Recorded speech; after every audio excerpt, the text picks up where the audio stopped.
next to you, Prahlad. Your friends from in school? Yes? Your friends in school? Okay. That is some really interesting noise. I'm from New York. It feels like I'm in the subway system.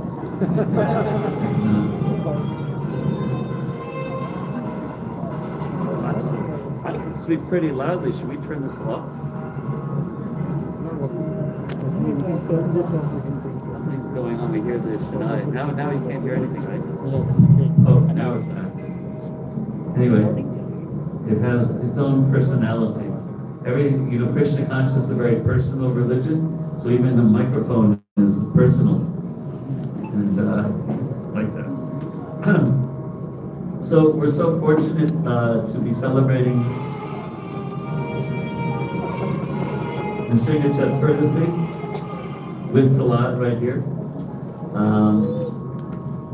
And there's so many lessons that we learn from the pastimes. But one of the lessons is, this is so funny, I feel like I'm in South India at a temple and giving a pravachan,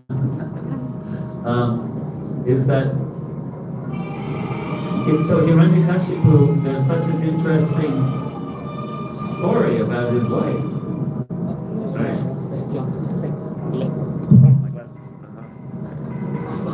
Such an interesting story how Lord Hiranyakashipu, he was actually a great devotee in a previous life, right? And he was giant.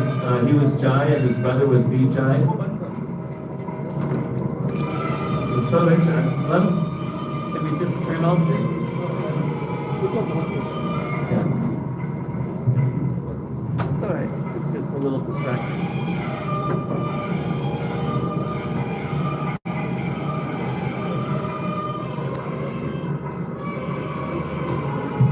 Is to turn this off. Yeah. Shanti, Shanti. Very good. Okay. What a difference, huh? All right, now we go. All right, Hare Krishna. Phew. Yeah, so he was Jai, and his brother's name was Vijay, and there's a whole story behind it about how the four Kumaras, these innocent young men, but they were actually they were eternal, that they were in the body of little boys, and Jai and Vijay were the guards to Vaikuntha. They said, no, you cannot come, right? And after some exchange, they cursed Jai and Vijay to become demons for 3 lifetimes, right? Confirmed by the child. And one of those 3 births was as Hiranyaksha, Hiranyakashipu's brother, and Hiranyakashipu. So my point is that all of us, I think we may have talked about this last week, all of us have what I sometimes like to call a backstory, right? We're not just here right now and our only reality is Singapore 2026. But Prahlad, are you good at math? How old are you? 9, okay. How old were you 3 years ago? 6, very good. You're good at math. So how old were you 11 years ago?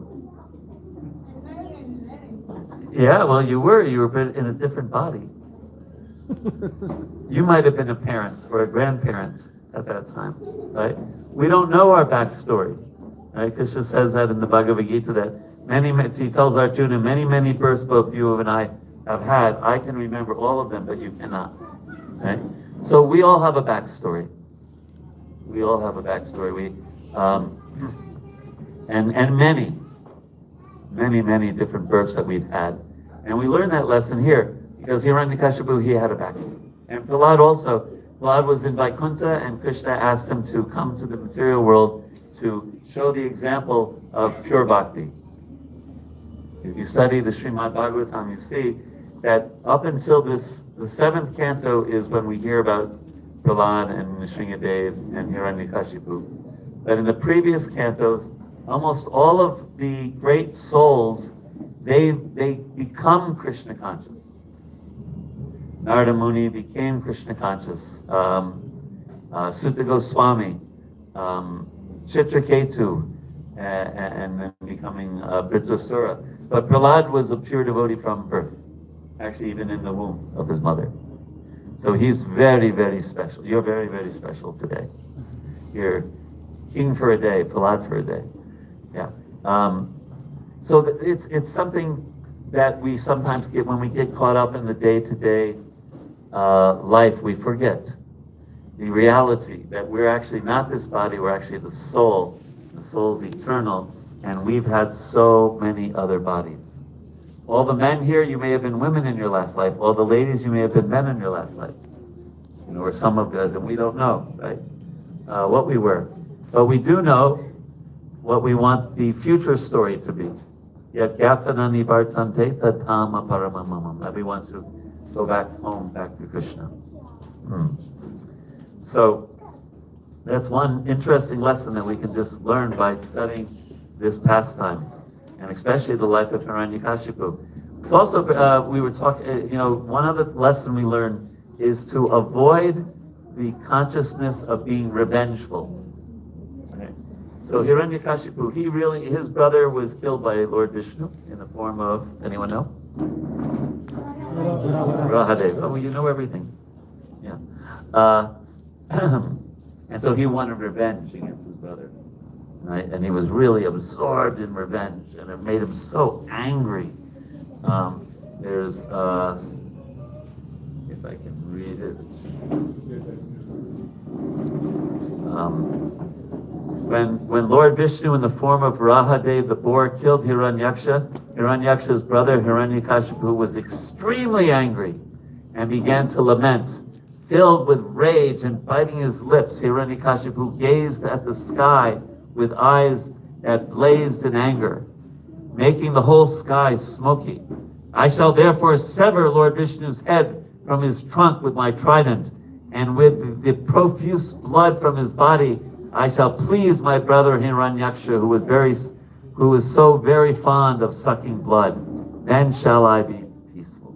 So he was full of revenge. And we should learn we can learn a lesson from Hiranyakashipu. He actually was never fully satisfied. And revenge doesn't satisfy you. There's a nice saying that when seeking revenge, dig 2 graves, one for yourself also, because it hurts you when you just are focused on hurting others.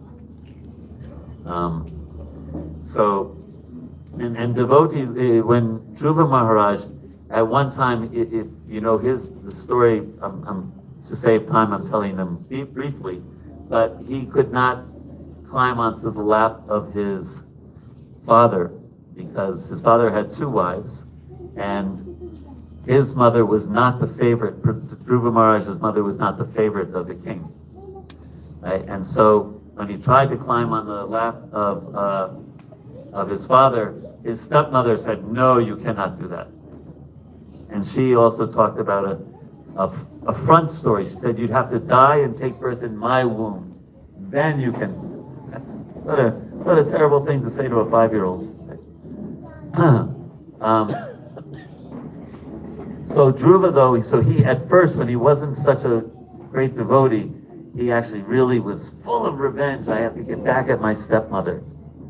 But then later on, when he was a pure devotee, he lamented so much, "Oh, why did I feel that revenge? Revenge is such a terrible thing to have in your heart."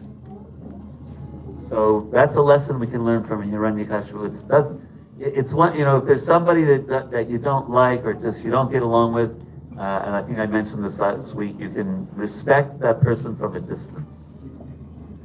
But you shouldn't have this mood of just running. He did this to me, I'm going to do that to him. That's not a spiritual reaction. A spiritual reaction is, as I think I mentioned last week, do not be upset at the agent of your karma. This person is giving me a hard time. What did I do to him or her in the last life? There's so many things we don't see. We just keep our focus on the day-to-day and read the news. But when we think that we had a previous life, we have karma. It wasn't by choice. How many of you are married? Do you think that happened just by choice?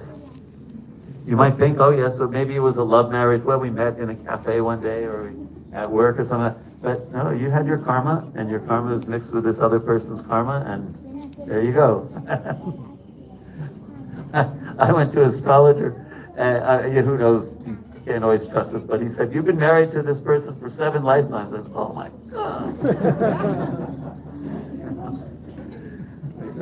God. So, revenge, we should try to avoid it at any cost. So any thoughts so far about questions, comments about either this whole idea of a backstory for us, for Hiranyakashipu, or this point about revenge and something that we should avoid at entering our heart? Some questions, comments on that? Yes? From Hiranyakashipu, you can learn that even if you are a great devotee in your past life, you should be very careful that A very good point. a devotee should also be very careful that anything can happen. Devotee Yes. guarantees that always be good to do the love. That's a good point. Even though we understand it was Leela, it was Krishna's arrangement, he wanted to have a good fight with somebody, but still, very good point. We may be a devotee, but we have to be careful to remain a devotee. Yeah. We also can learn from Prahlad Maharaj, that you can't judge somebody by their birth. Okay? If you attended my seminar on conflict resolution, we say how the number one cause of conflict in the world is when you make assumptions that end up being wrong. So when Prahlad was in the womb of his mother and Hiranyakashipu was off doing austerities, the demigods were just waiting for Prahlad to take birth because they were going to kill him. So they said, well, if he's the son of Hiranyakashipu, he's going to create havoc like his father. But so they made that assumption that he was a bad person because his father was a bad person. But only because Narada Muni came along and said, no, he's the topmost devotee. Right? So we should not judge someone by their birth. Right? And Prabhupada and his Guru Maharaj were so strict about this. Right? Because even Prabhupada would sometimes get criticized. You give Brahmin Diksha to Malechas from the West. You make some of them sannyasis. But no, Krishna says, Samoham Sarvabhuteshu. We should see all living entities equally. Vidya Vinaya Sampane, Brahmane Gavihastini, Suni Chaiva Svapakecha, Pandita Samadarshina. That a pundit, a learned person, sees with equal vision a Brahmin, a cow, an elephant, a dog eater, and anyone, a woman, a man, understanding that there's a soul inside. So thank you for bringing that up, Prabhu. Other thoughts, questions, comments so far?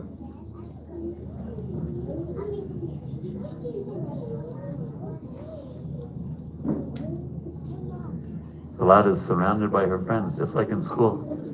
Very good. Yes, Prabhu. Generally, the feeling of animosity is much stronger than the feeling of hate. Yes.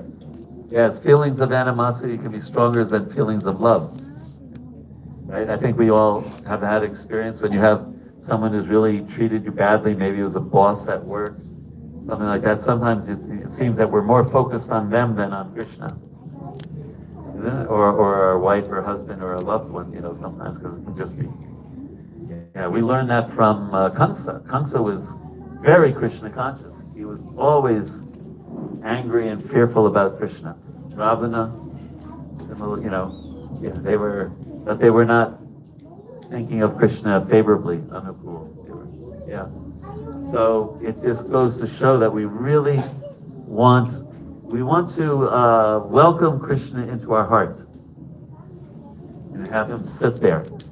But in order to do that, the heart has to be clean. I think maybe I told you this last week, but when someone was supposed to give me a ride to the next program and then he couldn't, so then they asked someone else and he agreed, but he said 15 minutes. You'd give me 15 minutes. It's because he had to clean the car first. So I'm not a sadhu, but still the idea was he had to clean the car before he welcomed the guest into it. So we also have to clean our heart to welcome Krishna into it. said, one time he said, Prabhupada said, we should welcome Krishna into our heart and have a big festival, inviting him into our heart. So yes, you're right. Yes, Prabhu? Someone? Yeah. Prabhuji, in today's world, how should we learn from this example? Like Hiranyakashipu was revengeful and he lost his mind. But then we saw, the revenge on the positive side also when Bhima took oath that he will revenge Draupadi's insult and he will kill Dushasana and Duryodhana. How to see that in today's life? We are not having violent images. Mostly there are cases, but in our normal day-to-day life, how do we implement this teaching? Well, revenge is actually said, and Prabhupada writes this, that a devotee doesn't seek revenge, he's always giving blessings. And he gave the example of Nalakuva and Manigriva, that, they had insulted Narada Muni, and he cursed them, but he didn't curse them out of revenge. He was actually benedicting them, right? That they would be trees, in Nanda Maharaj's courtyard, right? So, and even, Parvati, she was revengeful, but that's why she felt so terrible afterwards. But it was also interesting on that one, is how Chitraketu reacted.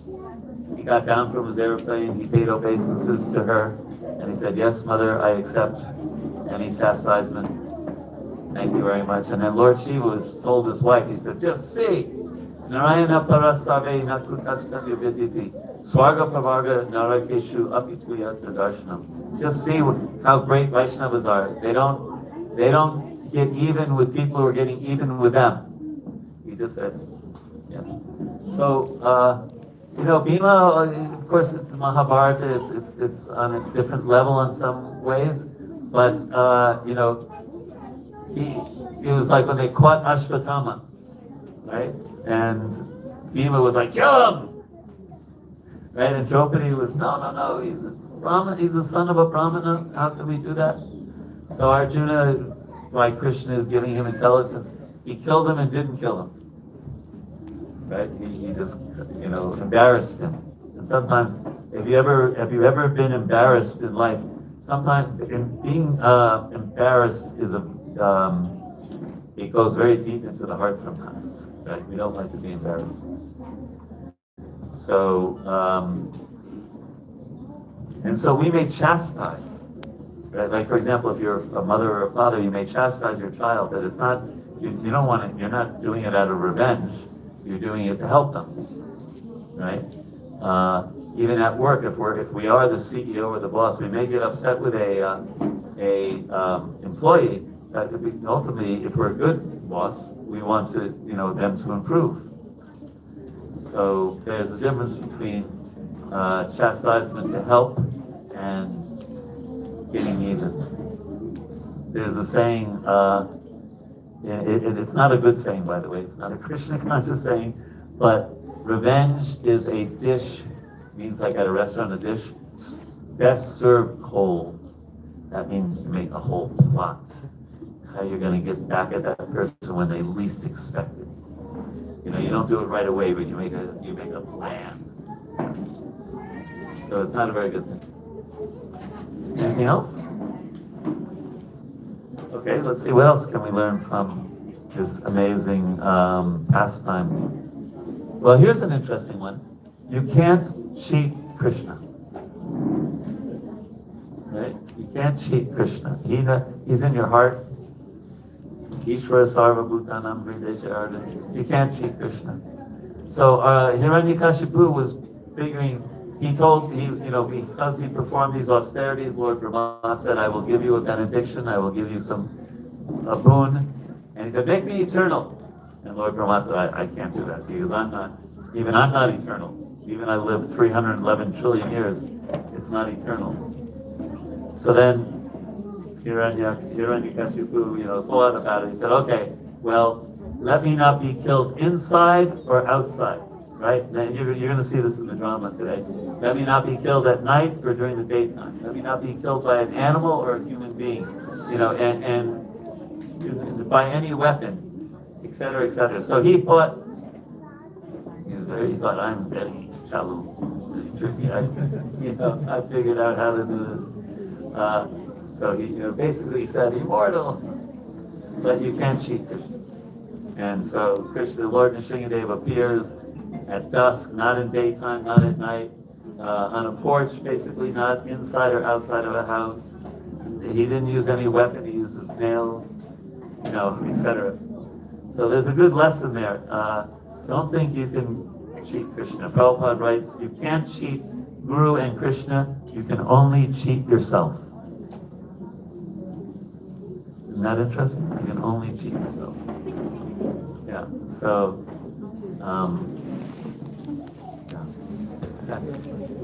Kamsa got some bad advice, right? Kamsa was told, by his one ministry, said, oh, and don't worry about Vishnu, he's stuck in everybody's heart, he can't do anything to you. But actually, Krishna witnesses our activities, and not only that, but our intentions. That's in our heart. So you can't cheat Krishna. Some thoughts on not being able to cheat Krishna? Question, comments?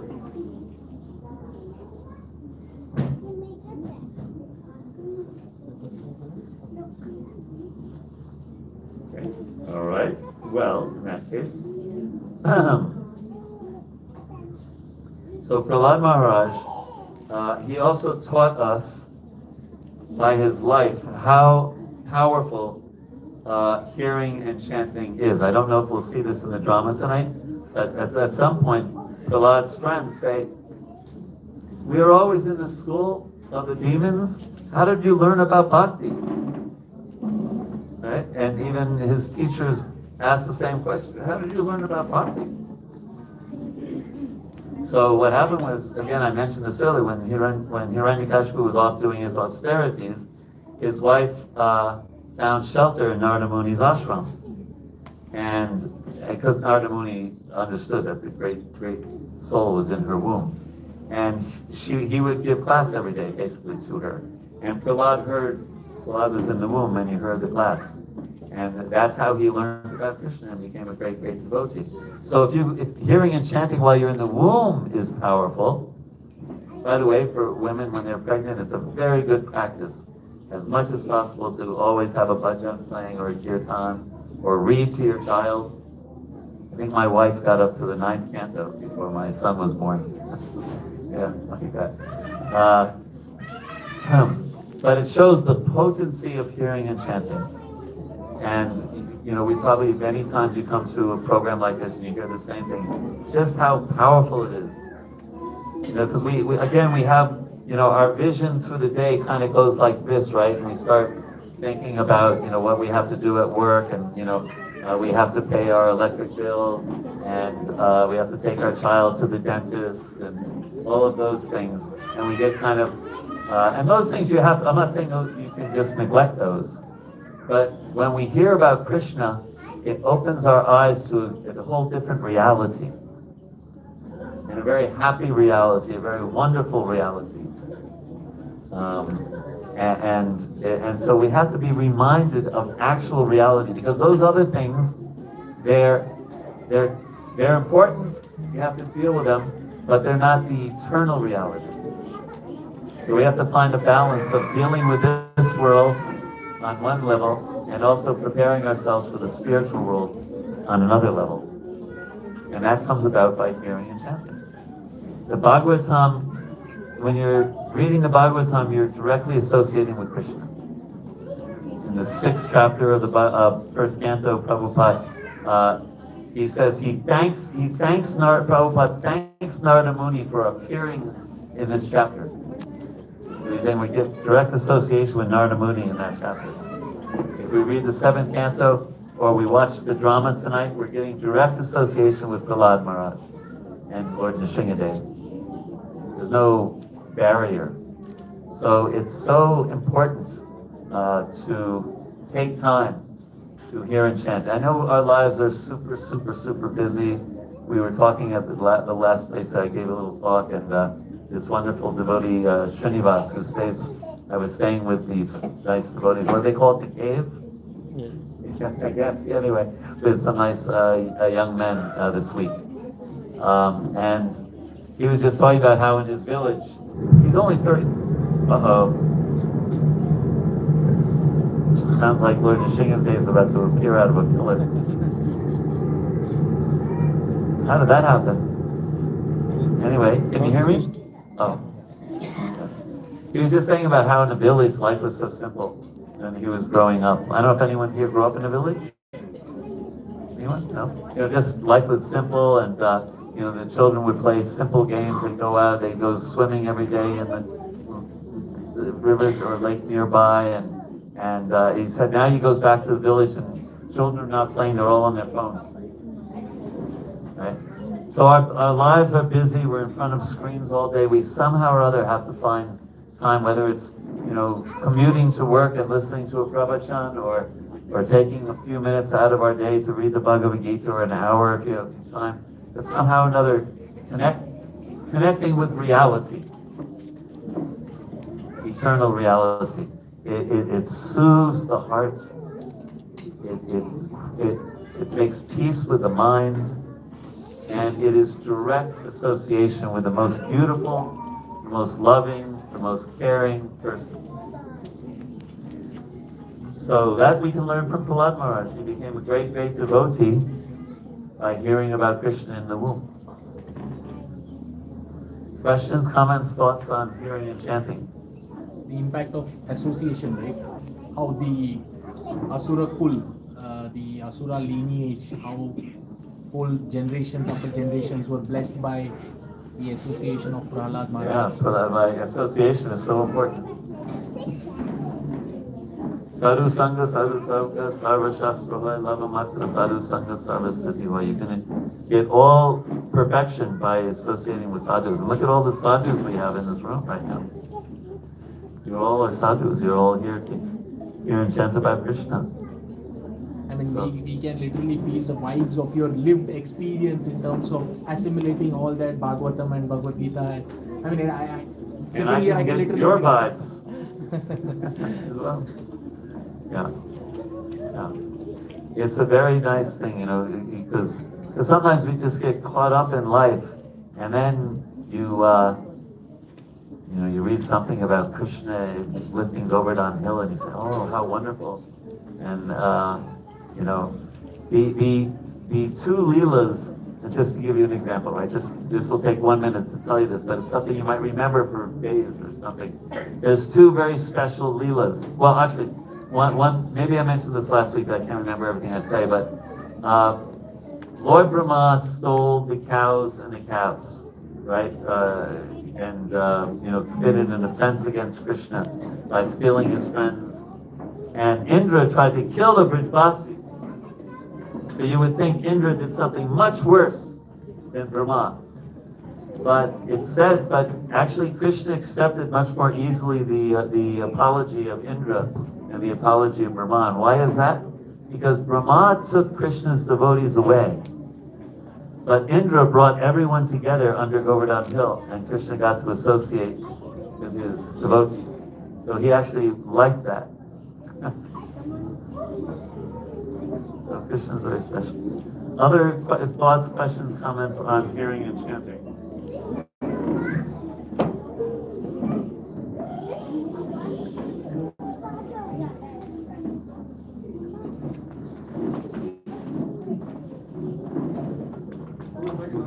Yes, Prabhu. Chanting, sometimes people think chanting in the congregation is more powerful than doing a japa on your own. That is not so effective because mind goes all over the place and you can't meditate in this current day and age. So how do you draw emphasis on the chanting And japa. japa? Yeah. Well, it's we were talking earlier today about bhakti only happens in the present. And if you may know that something called mindfulness has become very, very popular in New Age, in C-suites, around the world. How important it is to not be worrying about the future and lamenting about the past. And there's retreats about this. Krishna spoke about this, the same thing 5,000 years ago. He said, "Na soshati, na kanchati." Forget, don't worry about the future. Now you know how our mind sometimes worries about what might happen in the future? Does anyone have that? Only me? Yeah, all the time. Yeah. That doesn't mean we can't plan. If you're 18 years old, you're planning. Okay, I have to go to military service for 2 years, then I'll do this. Planning is different than worrying about it. And sometimes we lament about the past. Oh, when my boss said this, I should have said that. Right? Or if you meet, a young lady or a young man, you say, "Oh, I should have gotten her phone number," or whatever. It should have, could have, would have, right? Right? So bhakti only happens in the present. You can't do bhakti in the future, or it only happens in the present. And so in japa, that means that it's hard because we're so affected by rajas and tamas, the lower modes of material nature, especially because these things really push us very much into the lower modes of material nature very easily, right? It's not a very mode of goodness thing to just be scrolling. But it is a great opportunity to practice mindfulness in the most Krishna conscious way. And that is, if some of you listened to Burijan Prabhu's presentation when he was here, you just focus on the one mantra you're chanting now. And try to hear that mantra. Not even think one mantra at a time, just the mantra that we're chanting, then go on to the next one and try to focus on that. And it's a challenge. And it's like if you haven't cleaned your room for 5 years, like in India, right? If you closed your house, right? One of the worst things to do in India is to just leave a house abandoned. We all know what happens, right? It just deteriorates. I have a house in Vrindavan, but I have someone staying there because I know if nobody stays there. But anyway, that's a different thing. But if you have a room that hasn't been cleaned in 5 years, then you start cleaning it. At first, it seems it's getting more dirty because the dust is flying and you're picking up all the things. So it can feel like that sometimes when we're chanting. That now when I'm chanting, my mind is even more going all over the place than before I picked up my beads. That's natural, but it is the sadhana for this age. It's simple, but it's a challenge. It's so simple, just hear Krishna's name. And then we say, with our mind, like anything, Well, Arjuna said that, Chanchali Himana Krishna. He said, Krishna, the mind is chanchal. What does chanchal mean? Flickering, yes, thank you. Yeah, it's all over the place. And you would have thought maybe Krishna would say, no, it's okay. I know it's hard. No, Krishna doesn't let Arjuna off the hook. He says, you're right, it's hard. He said, but you can do it by abhyas and vairagya, by practice and detachment. You can do it. So it's very helpful to hear the realizations of devotees who have really performed that, taken up that challenge to hear the holy name attentively. And they just say how wonderful it is, how amazing it is, because you're really then just associating with Krishna. So it is a challenge, but we should be up for the challenge. Right? We should be up for the challenge. Bhaktivinoda Thakur wrote this beautiful poem, forget the past that sleeps, nor in the future dream at all, but be in times that are with thee, and progress ye shall call. So you could say it's our biggest challenge as a devotee, is to try to hear attentively our japa. But it's worthwhile. And don't lament. We mentioned this earlier. If you chant 15 terrible rounds, you can't bring those back. Don't lament about the past. But you have the opportunity to associate directly with Krishna right now with that last round if you chant 16 rounds, or whatever you do, right? So don't let the mind trick you, right? Where the mind can come up with so many good rationales, right? I'll chant better tomorrow, or at least I'm chanting. How many, all those people out there, they're not chanting, at least I'm chanting. We can come up with, how do you spell rationalize?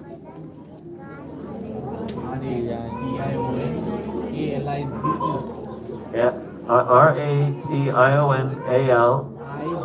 Rationalize. That's one way to spell it, but here's another way to spell it. Ready? Yeah. Rational hyphen Lies. Rational lies. So our mind is very good at convincing us things. You know, like I'm sure there's some really nice prasadam today. Let's say there was I'm sure they're not jalebis because they're too hard to take. Let's say there were jalebis, and you have 10 of them. You say, no problem. Tomorrow I'll start my diet. Right? Or I've been so good, so this doesn't count. The mind can come up with so many different rationalize. So if we can get up early to bed, early to rise, makes a man healthy, wealthy, and wise. Right? And then chant during the Brahma Muhurta, and just set aside turn our phone off, put it in the next room, put it in the next state, put it in Malaysia, you know, or whatever, and just focus for that short time, because that is our time that we can be alone with Krishna. Isn't that what everyone wants? Wouldn't you want to be alone with the most wonderful person? So we have that opportunity every day. I'm preaching to myself as much as others, so don't think I'm like a master of this, but it's our chance to be alone with Krishna. It's a wonderful opportunity. Does that answer your question? Okay. How are we doing? We still have a few more minutes? Right. Okay. Because I have to go soon because I have a very early flight tomorrow to the Philippines.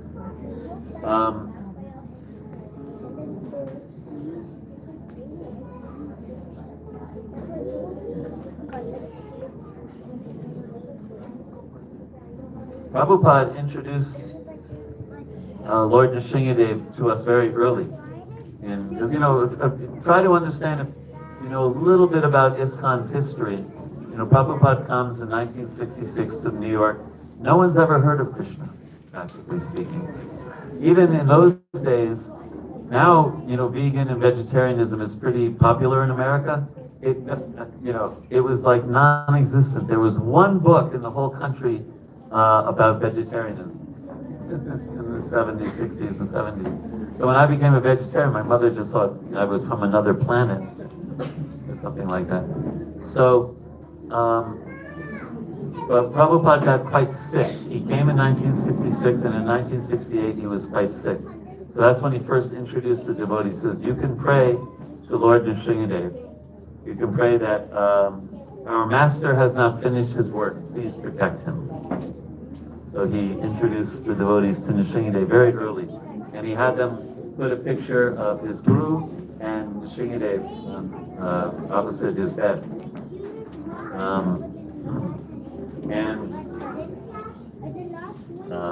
What else? I think I had something else here about that.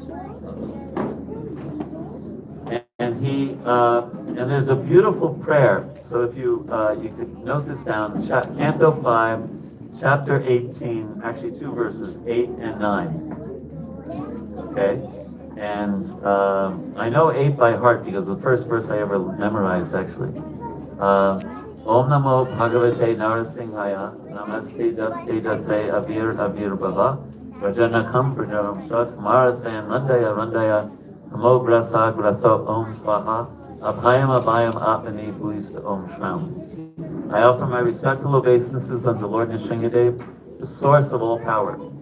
O my Lord, who possesses nails and teeth just like thunderbolts, kindly vanquish my demon-like desires my material desires in this world. Please appear in my heart and drive away my ignorance, so that I may become fearless in the struggle for existence in this material world. Does anyone have 5:18:9? Can you pull it up on your phone? 5:18:9. I'd like to read that also if possible. But in that purport, Prabhupada said that every devotee can pray to Lord Nrsimhadev to purify their heart. And it's sometimes said that like Ganesh, actually Ganesh worships Lord Nrsimhadev, and we understand, right, that Ganesh is there often to clear away obstacles. So his boss, Nrsimhadev, clears away obstacles even more. Can you borrow your phone? Oh wait, is there a microphone? Oh wait, I got it here. So thank you. Do I get to keep the phone?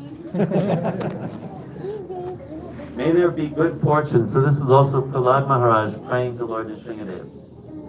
May there be good fortune throughout the universe. And may all envious persons be pacified. May all living entities become calm by practicing bhakti yoga, devotion to God. For by accepting devotional service, they will think of each other's welfare. Right? Do you imagine everyone in the world thinking of being kind to others? What the world would be like? This is Prahlad's prayer. Therefore, let us all engage in the service of the Supreme Transcendence, Lord Sri Krishna, and always remain absorbed in thoughts of Him. Now, let me ask you a question. How many of you somewhat regularly chant the prayer, Bahir Nisingho, Hridaya Nisingho, Nisingho, like you were, yes? Many of you? Okay. So listen to this very carefully if you know that prayer, okay? We chanted it about half hour ago. So listen to this. He says, we should pray to Lord Nrsingadev to sit in our hearts. We should pray, Bahir Nisingho, Hridaya Nisingha. Let Lord Nrsingadev sit in the core of my heart, killing all my bad propensities. Let my mind become clean so that I may peacefully worship the Lord and bring peace to the entire world. That's Prabhupada's translation of Bahir Nisingho, Hridaya Nisingha. So now when you chant that, you can be thinking like this. Let Lord Nrsingadev sit in my heart, getting rid of my bad qualities, that my mind become clean so I can peacefully worship and bring peace to the world. Isn't that nice? Nice? Yeah. So those two prayers, Canto 5, Chapter 18, 8 and 9, are very beautiful. And Prabhupada specifically directed us to 8, that we can pray to Lord Nrsingadev to get rid of our material desires. He clears away the obstacles. Okay. So I'm mindful of time because I know you're all really here for the drama, not for me yapping away. I know the reality, no problem. But I'm told I have 5 more minutes. So are there any other questions or comments?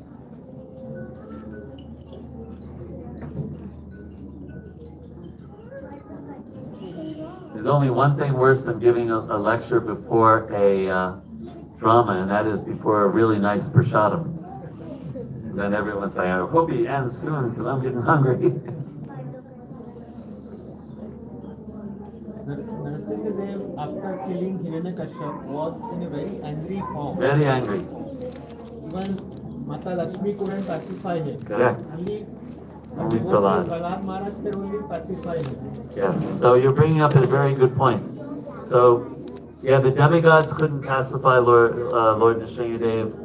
Lakshmi Devi could not pacify. Brahmaji could not pacify. But a 5-year-old innocent boy could. And in one lecture, if you're interested in this, there's a whole series of the most amazing lectures by Srila Prabhupada in 1976 in Mayapur. So that would be February 1976. He gave a whole series on the 9th chapter of the 7th canto. And in one lecture, he talks about the innocence of Prahlad. So, some of you have the kind of, day job that you have to be very shrewd. You have to be, if you're a business person, you have to be sharp and all of this. I was talking to a devotee whose boss is always on their case about make more money, right? And things like that. So sometimes if we can, we should empty our pockets of that mood when we come to a program like this or come to a temple and try to develop Prahlad's 5-year-old innocent kind of mood towards the devotees and towards Krishna. And really, Prahlad's heart was just, and Nrsingadev just melted. He couldn't remain angry when Prahlad came in front of him because it was so pure. And Prabhupada was like that. He could be very shrewd. The way he negotiated with the printing company in Japan, to get a cheaper price on the Bhagavad Gita. It was brilliant. It was so genius. He had worked it out with one of his disciples. They said $1.35 per book. And Prabhupada had told his disciple what to do. So his disciple Tamal Krishna said, "Oh no, we cannot. We are poor. We are charity. 90 cents is all we can afford." And they were saying, "No, Swamiji, we can't do that. We can't do that." And Prabhupada all along wanted to pay $1.10. So they were fighting back and forth, Tamal Krishna Maharaj and the Daini Pan. And then Prabhupada said, "Shanti, Shanti. I say, let's just make it $1.10. And everyone said, "Yes, Swamiji, very good." So he was very shrewd. But when he had his harmonium and he was chanting Krishna's name and in front of the deities, he was just like Prahlad. Just full heart, open to Krishna. So when we come to sanghas like this, it's so wonderful. So many nice devotees. All of you are so bright faced, and you look like you all came from Vaikuntha. This is the time to open up our heart and really have loving relationships. So in that regard, we're going to now see a drama about one of the greatest devotees. And when you're seeing this, focus on not only Nrsingadev coming out, right, but focus on the purity of Prahlad. And see if we can all develop a bit of that heart that Prahlad has, of such purity, such devotion, such innocence, such respect, like that. So thank you very much. Hare Krishna, everyone. Hare Krishna.